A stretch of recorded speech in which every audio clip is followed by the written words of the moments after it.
above average with a little tip video again.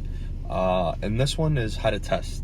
So how to test effectively, and if you're, it's a couple days before your event and you get together with your boys and you're like, all right, it's time to test, and you're serious about it, right? You want to do well.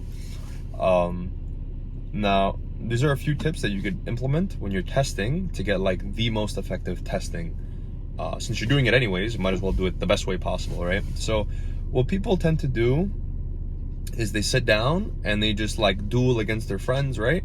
And what if their friend is not playing like a meta deck, right? What if their friend is playing like, a rogue deck that for sure, you won't see in your tournament. Like, you're not going to play against Cyber Dragons, and if you do, it's probably going to be one round, right? Or like, another rogue deck.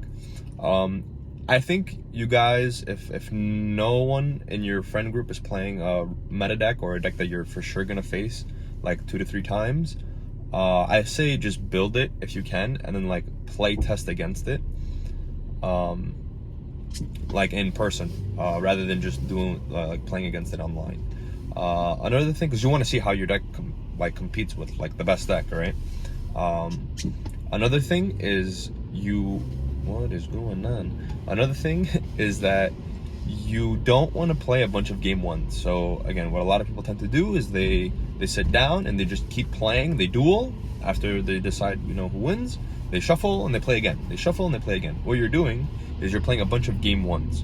That's not gonna happen often. Maybe like 4 or 5 times in the tournament, maybe even less. Again, you're practicing just game ones, right? You play more games with your side deck than not with your side deck. Right? I made a video about that. So definitely side, when you're playing matches, definitely side deck. That's a good tip. Number 2 is play with a clock. So although like you're simulating a real case scenario, right? Which I know when you're playtesting with your friends, there's more talking, there's more like whatever, but for 2 to 3 matches, sit down and just try to have a serious game with the clock running, right? This way against a certain matchup, how long a duel takes, right? So maybe, you play a strategy for time, right?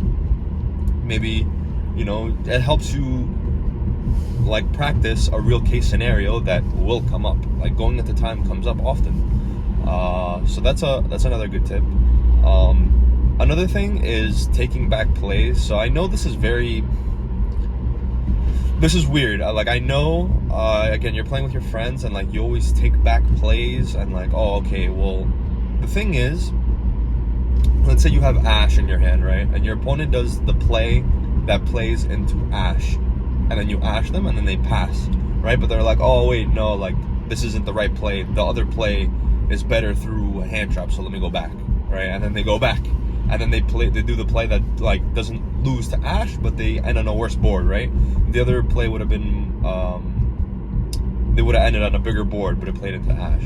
So like, in a real tournament, you're not gonna be able to take things back, right? And I know you're playing against your friend, but it's better to make mistakes and lose than to keep taking back plays. To then like when you go into like real case scenario, you might fuck up even more so, right? Because you're not going to have those hiccups while you were practicing, right? Because you played flawlessly, because you were able to take back plays, which, as everyone knows, that doesn't happen when you play IRL Yu-Gi-Oh!, especially at an event when you can't take back plays.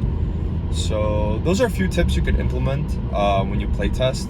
I know it's more hardcore, like it's not fun per se, but look, if you want to be above average, you have to do above average things. So those are the tips.